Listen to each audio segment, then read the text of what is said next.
pessoal, tudo bem? Meu nome é Antônio Chaves e eu sou um dos colaboradores do Econature. E esse é o Giro da Semana número 16. Para você que está aqui pela primeira vez, o Giro da Semana ele é um quadro exclusivo do podcast Econature, onde a gente comenta algumas das notícias mais relevantes sobre o meio ambiente que saíram na semana anterior. Então hoje eu vou comentar aqui algumas notícias que saíram na semana que foi do dia 30 de maio até o dia 5 de junho de 2021. Mas antes de começar, eu só queria lembrar vocês, pessoal, da nossa campanha de financiamento lá no Padrim, onde a gente pede para você que nos acompanha e gosta dos nossos conteúdos, nos ajude a melhorar, a produzir cada vez mais e a atingir mais pessoas. Então é só acessar o link que está aqui na descrição do podcast e lá você vai ver as categorias de apadrinhamento que tem, aquelas que tem as bonificações que mais são a sua cara, e é só você escolher, acessar, fazer o cadastro, escolher a forma de pagamento e começar a contribuir com o projeto Econature mensalmente. Mas se você quer ajudar, mas não consegue ajudar mensalmente, pessoal, então a gente também tem outra maneira, Você pode fazer doações pontuais no nosso Pix ou no nosso PicPay, que já vai ajudar bastante também. E mais, se você quer ajudar, mas também está quebrado, está sem grana igual a gente, é só se inscrever no canal, divulgar os nossos conteúdos, interagir com a gente nas redes sociais, que tudo isso sempre ajuda muito a gente a atingir mais pessoas e, consequentemente, atingindo mais pessoas, a gente também vai conseguir melhorar e aumentar os nossos conteúdos. Mas agora, vamos parar de bobeira e vamos começar a falar do que interessa. Bora para o nosso giro da semana, galera? Para começar então, pessoal, a nossa primeira notícia, ela conta a história de uma professora que também é artesã e produtora de biojoias. E o nome dela é Isolena Garrido. E qual que é a história da Isolena Garrido, A Isolena, ela trabalha no interior do Amazonas, numa cidade chamada, chamada Tumbira, no arquipélago de Anavilhanas, a 60 quilômetros de Manaus, no Amazonas. Então ela mora bem em cima do Rio Negro. E ela trabalha na Escola Municipal Santa Rita. E qual que é a história dela? A história dela é que ela já catalogou mais de 150 cores diferentes da floresta amazônica para colorir as suas biojoias. E ela catalogou essas cores, Ela retirou essas cores de produtos naturais da floresta. Por exemplo, ela tira cores da resina da árvore de macuco. Eu fui procurar o que era, a árvore de macuco. É uma árvore porte médio com uma frutinha que parece assim uma pimentinha, vermelhinha, pequenininha. Ela também retira suas cores das folhas de crajiru. Fui procurar também o que era isso, Não conheço. É uma folha, é um pouquinho mais fina, parece uma lâmina de uma faca, assim, de uma espadinha. Ela vai afinando mais para o final ainda, mais para a ponta. Ela também tira cores de argila, de capim, de cascas de pequiá. Aí pequiá eu fui procurar também, o que era. Aparentemente é o pequi, muito conhecido aqui no Cerrado, em Minas Gerais. Ou é uma fruta muito parecida com pequi, que aí eu também não entendi direito, Porque o pequi é uma fruta do Cerrado. Na Amazônia também eu fiquei meio confuso. Mas eu acho que a internet não tem muita referência sobre pequiá e acaba redirecionando para o pequi.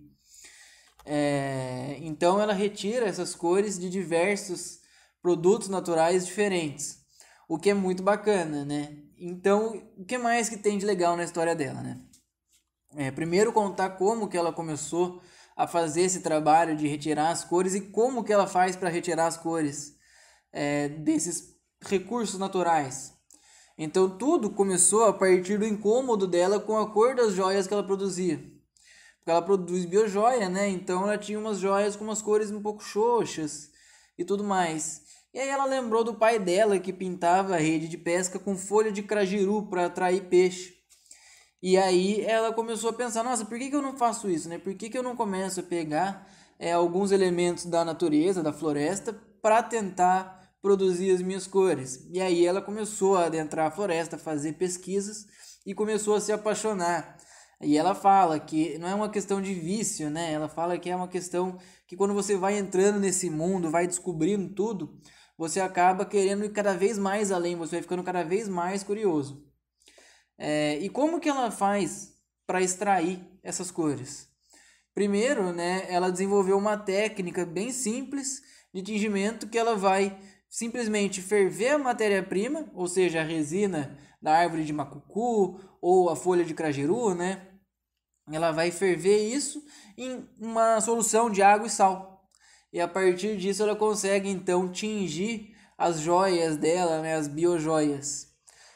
E para vocês terem uma ideia, né, ela faz, por exemplo, né, da casca do tal do piquiá, que aparentemente deve ser algo amarelo, algo mais ou menos nessa cor.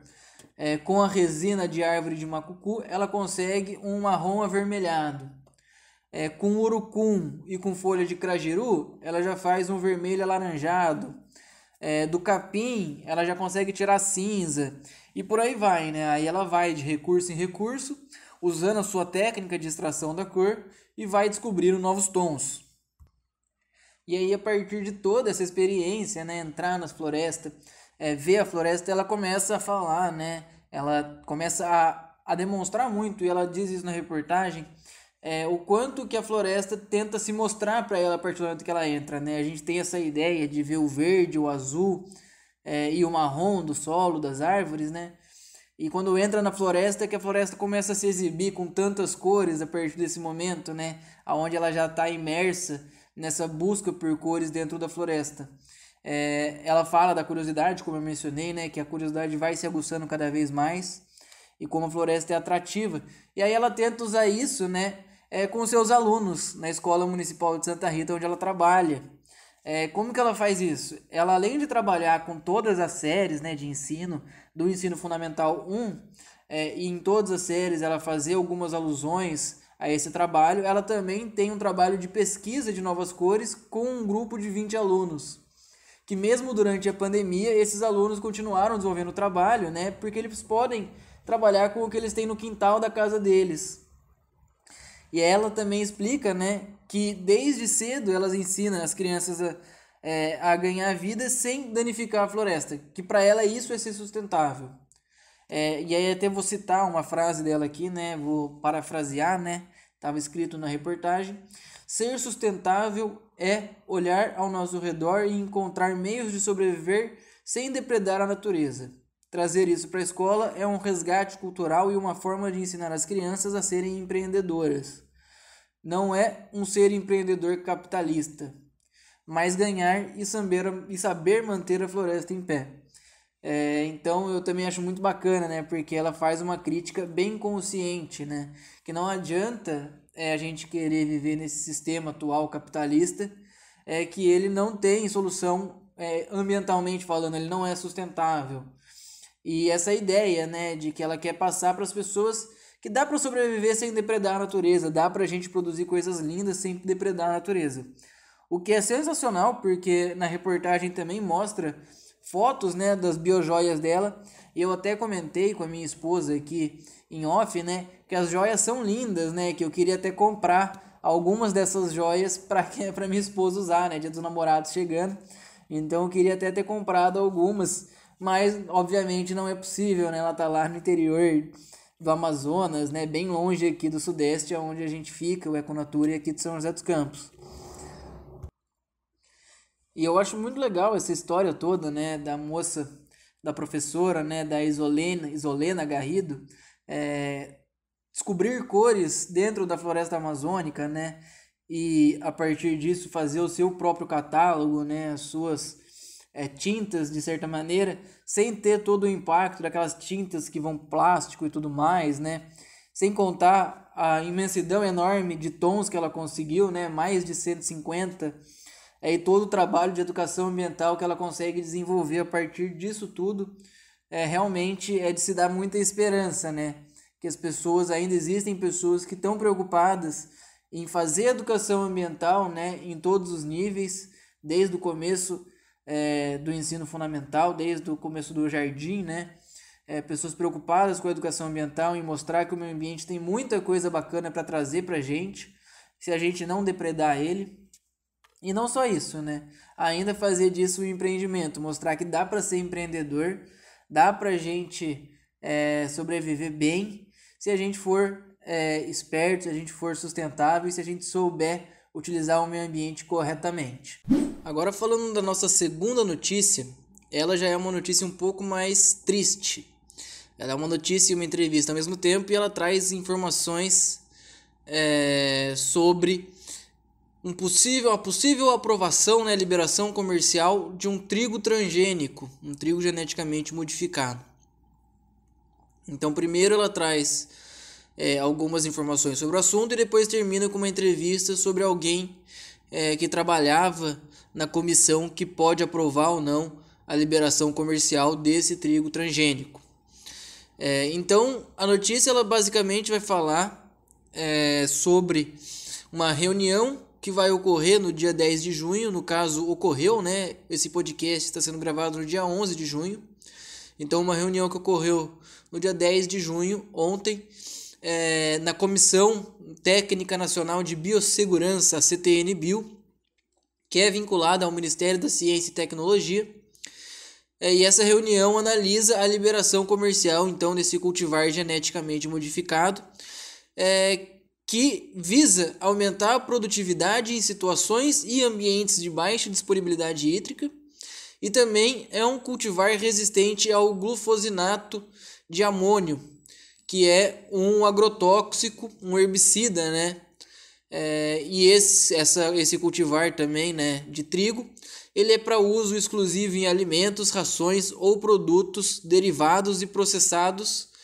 E, no caso, a empresa que pede essa liberação é a Tropical Melhoramento Genético, TMG. E eles falam lá o número do processo, tudo na notícia. Também tem o link da notícia, vai estar na descrição aqui do podcast. Então, se você tiver curiosidade para acompanhar o processo, tá lá, tudo certinho. Basicamente, só para a gente começar a entender um pouco, pessoal. Esse processo, né, de liberação comercial do trigo transgênico, ele tem sido altamente combatido, né? Tem a campanha contra os agrotóxicos e pela vida, e mais de 200 entidades já se colocaram contra a aprovação desse trigo. E esse trigo ele é produzido pela Bioceres Crop Solutions Corp, que é uma empresa argentina que já exporta trigo para o Brasil e é subsidiária da TMG. Inclusive, no dia 27 de abril, a Bioceres passou a ser listada na Nasdaq, na Bolsa de Valores. Então, agora, ela aparentemente, né, é uma empresa de capital aberto na Bolsa de Valores.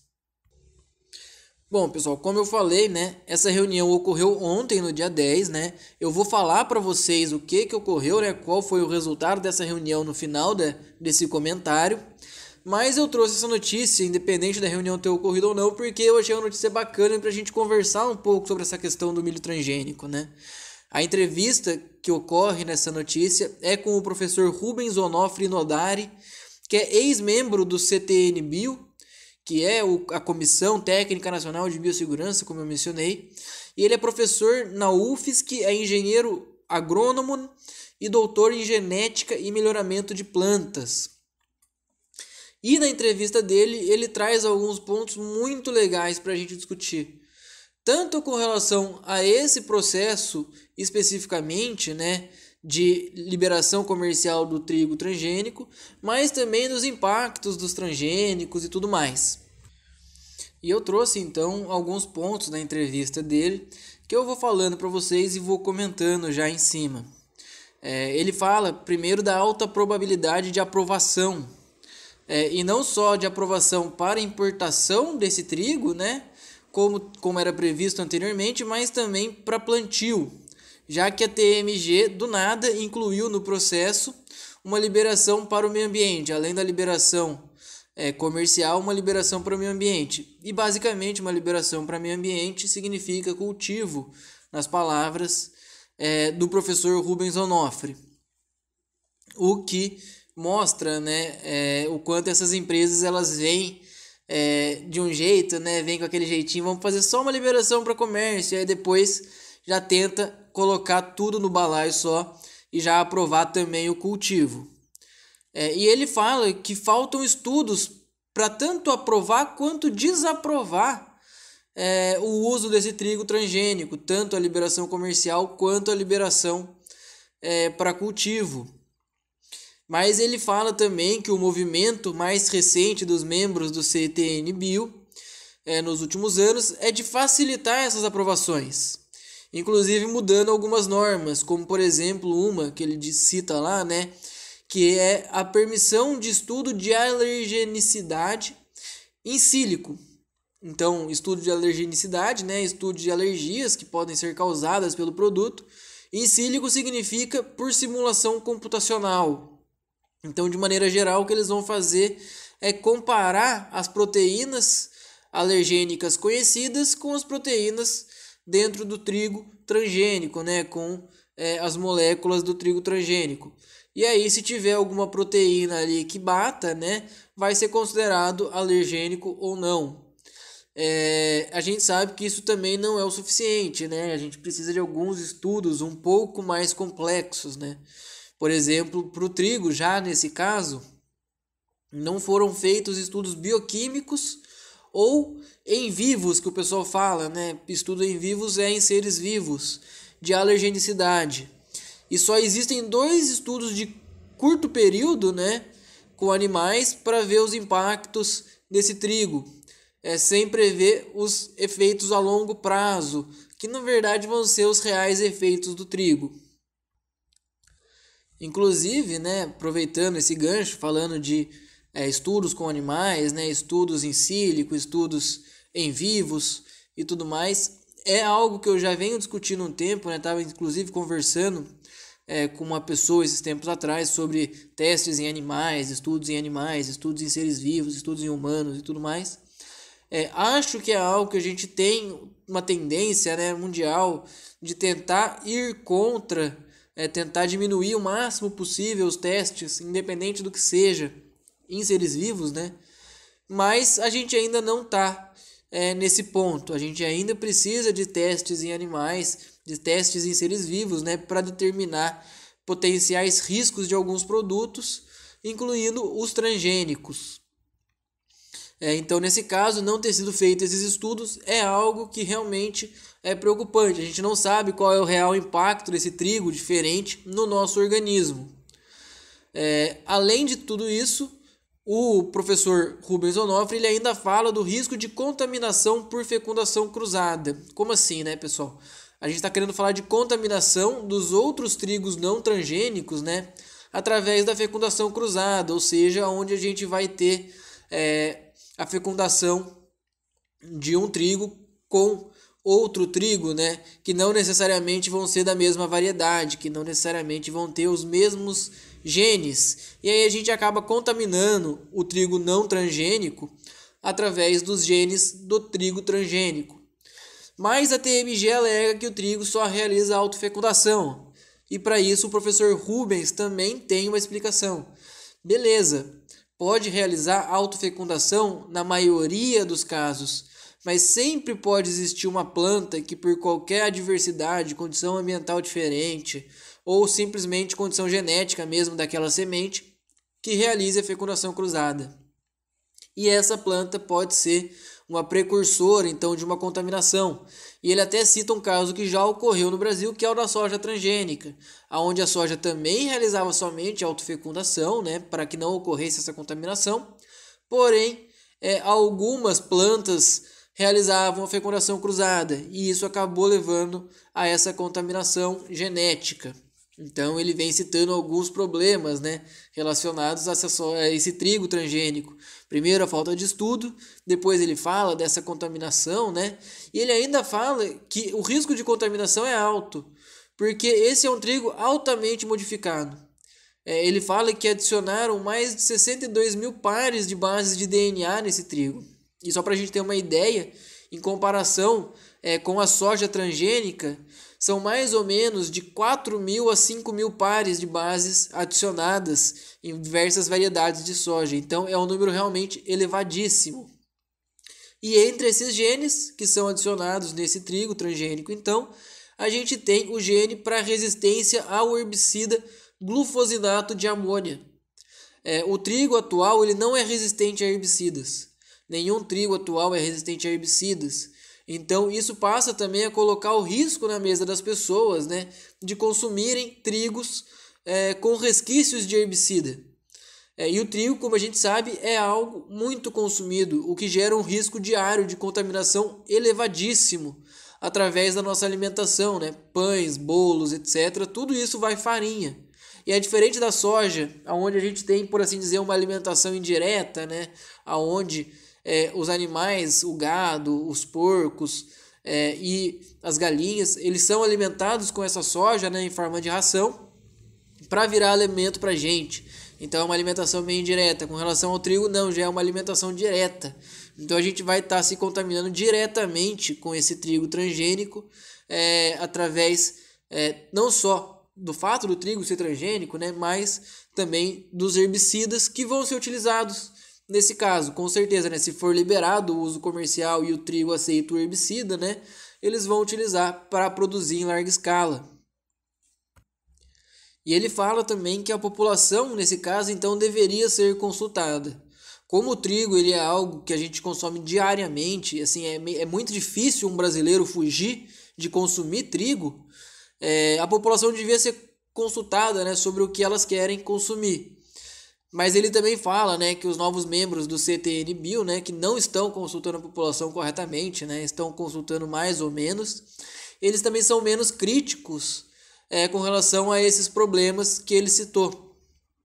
E que isso é culpa dos governos que vêm se sucedendo um atrás do outro e vão fazendo nomeações de pessoas que fazem menos críticas, que procuram menos problemas, por assim dizer, e que facilitem essas aprovações para justamente, né, movimentar e favorecer o agronegócio. Ele ainda cita no final a relação da Argentina, né, que na Argentina consome-se mais trigo do que no Brasil. Então, para proteger a população, eles não aprovaram a venda comercial desse trigo na Argentina. E eles vincularam a aprovação para plantio, né, condicionando ela à aprovação do Brasil, já que o trigo só vai ser produzido para exportação e o Brasil importa 80% do seu trigo da Argentina. Então faria algum sentido, né, para eles liberar o cultivo, contanto que esse cultivo tivesse um sistema robusto de rastreabilidade de toda essa produção dentro da Argentina até a sua exportação. Ou seja, até a fronteira a gente toma todos os cuidados para que esse trigo não contamine outras variedades de trigo argentinas, já que o trigo argentino é muito bem visto no mercado internacional. E basicamente acaba empurrando para o Brasil um trigo geneticamente modificado, né? Um trigo de pior qualidade, nutricionalmente falando, e possivelmente também, né, com herbicidas. E ele fala que não só a Argentina não permite, né, a venda comercial desse trigo lá, porque a Argentina consome muito alimento de trigo, né, assim como o Brasil, até mais que o Brasil. Ele também fala que nos Estados Unidos tentaram entrar com o trigo transgênico, mas isso não prosperou, por conta principalmente dos produtores de trigo dos Estados Unidos, né, que alegaram os problemas todos que isso ia trazer, inclusive da contaminação, e como ia ser difícil separar um trigo do outro no final das contas, e as pessoas não iam saber o que elas estavam consumindo. E também tentaram colocar esse trigo na Europa, mas também não prosperou, mas lá muito mais por conta da tradição alimentar, que não é baseada em produtos à base de farinha de trigo. Então, o que ele fala e o que a gente consegue ver, né, com essa notícia é que é um trigo que não foi estudado, que a gente não sabe qual é o impacto na nossa saúde, que pode vir com resquício de herbicida, que não vai ser liberado em lugar nenhum do mundo, mas pode ser liberado no Brasil para fazer a gente de cobaia. E olha que a gente consome muito trigo, então a gente realmente devia ficar preocupado e demos sorte, porque a decisão foi adiada momentaneamente, né? O CTN-Bio alegou falta de informações sobre o produto para aprovar, provavelmente por conta dessa repercussão negativa que teve, né, sobre o efeito desse trigo, tanto na nossa saúde quanto em toda a cadeia produtiva, em toda a nossa economia. Mas a gente não pode também deixar isso tudo cair em esquecimento, porque senão eles vão lá e aprovam na próxima vez, quando voltarem a se reunir para falar sobre esse assunto. Então é importante que a gente se mantenha alerta e se mantenha, né, atento a essas notícias, para quando estiver próximo de novo da próxima reunião, onde eles podem aprovar ou não esse trigo, a gente pressionar de novo e garantir que isso não chegue à nossa mesa. Para fechar então, pessoal, a nossa última notícia, ela é uma reportagem sobre uma live com o chefe Gil Guimarães, que é lá de Brasília, sobre gastronomia e respeito ao meio ambiente. Nessa live ele fala bastante sobre valorizar produtos locais. Ele fala o quanto que valorizar e utilizar produtos locais acaba fazendo a gente enriquecer a nossa culinária e também conservar o meio ambiente, algo que eu concordo completamente. E inclusive já conversei sobre esse assunto em alguns outros edições do podcast do Giro da Semana. Então, se você tiver curiosidade para saber um pouco mais, pode procurar em outros podcasts comigo que eu falo um pouco mais sobre o assunto. Hoje eu vou comentar um pouco mais do que ele fala na live. Então eu separei aqui 3 ou 4 tópicos principais que ele aborda na live dele que eu acho que são interessantes para a gente conversar. Um dos pontos que eu quero trazer para vocês, que eu achei bem bacana, antes de falar de produtos locais, ele fala sobre produtos importados. Ele conta um pouco da história dele, né? Que ele estudou gastronomia lá na Europa e que lá ele usava muito queijos franceses, vinhos franceses, azeites europeus, e que quando ele chegou no Brasil, ele queria só utilizar esses produtos. Mas que com o passar do tempo, né, ele foi se reconectando com o seu país, se reconectando com a sua região lá de Brasília, né? Foi se reconectando com o Cerrado. E aí ele começou a pensar, né? Por que eu utilizo esses produtos? Eles são melhores mesmo do que aqueles que eu posso conseguir aqui? E aí ele começou a ir atrás, a tentar ver o que ele conseguiria aqui no Brasil, que fosse semelhante ao que ele utilizava lá no exterior, para adaptar as receitas dele. E aí ele foi descobrindo um monte de coisa, foi se apaixonando cada vez mais pelos produtos locais e começou a utilizar isso na sua culinária, nos seus restaurantes, né? E aí ele cita bastante o caso dos queijos, né? Ele usava bastante queijo francês, e ele gostava de usar bastante o queijo brie, que é um queijo que é um pouco mais molinho dentro, assim, ele tem uma capinha branca por fora e ele é um pouco mais cremoso dentro. E aí ele substituiu esse queijo brie por um queijo chamado queijo corurubá, que ele fala que é um queijo lá de Corumbá, no Mato Grosso. Recebe esse nome porque, segundo ele, corurubá era o primeiro nome de Corumbá, né? Como os índios chamavam aquela região. Então o queijo recebe esse nome. E ele diz que é uma adaptação do queijo brie, uma adaptação brasileira, né? Feita por um casal suíço, que ele usa há muito tempo e que as pessoas adoram. E aí eu posso também falar, né, de alguns outros casos de produtos que a gente acaba não valorizando tanto, né, e são altamente reconhecidos como produtos sensacionais. Ele fala do queijo corurubá e eu posso falar para vocês de uma história do queijo canastra, que o queijo canastra, ele ficou em segundo lugar, se eu não me engano, em uma competição de queijos na França há muito tempo atrás, antes dele ser conhecido, né? Simplesmente sendo levado para a França de última hora para participar da competição. Então o queijo canastra é um queijo brasileiro, só dá para ser produzido na Serra da Canastra e é um queijo reconhecido internacionalmente. Então a gente fica sempre atrás dos queijos do exterior, né, dos queijos franceses, dos produtos do exterior. Será que isso realmente é melhor? Será que a gente não consegue fazer adaptações aqui com os nossos recursos que não vão ser também tão boas quanto? Esse caso do queijo é emblemático, né? Eu sou casado com uma mineira, posso falar bem. Mineiro adora queijo. Então não tem como você falar que o queijo brasileiro não é bom. Não tem por que a gente ser tão apaixonado assim pelo queijo francês em detrimento de tudo que a gente produz aqui, de todos os tipos de queijos que a gente produz aqui no Brasil. Um melhor que o outro, um mais sensacional do que o outro. Então esse é um ponto que eu acho bem bacana da live, né? Essa indagação dele, por que os produtos importados são considerados melhores? E eles são melhores mesmo? Realmente é de se pensar bem, né? E outro ponto também que ele coloca lá, que eu acho muito legal, que é a ideia de evoluir junto com os produtores, acompanhar o trabalho, ajudar no crescimento, valorizar esses produtores, ajudar a desenvolver produtos novos através dos produtos que eles já têm, né? O que vai ajudar tanto o produtor, né, a produzir produtos cada vez melhores para você utilizar, o que vai fazer os seus produtos ficarem melhores ainda se a matéria-prima que você está recebendo é melhor, e também gera confiança entre você e o produtor, onde você tem confiança de que ele vai te entregar algo que vale a pena, e ele tem confiança também que você vai ajudar ele em momentos piores. Quando ele fizer um produto um pouco pior, né, ele vai ter o seu apoio para melhorar o produto, para seguir o caminho e continuar produzindo. Então você vai gerando uma rede de confiança, aonde você pode fazer críticas, aonde você pode ouvir críticas, aonde você ajuda, aonde você é ajudado, e isso vai favorecer todo mundo, não tem como. É uma rede que só tende a favorecer toda a comunidade, toda a sociedade do entorno, toda a sociedade local. E ele cita, inclusive, alguns casos, agora eu não sei, não lembro de cabeça, né?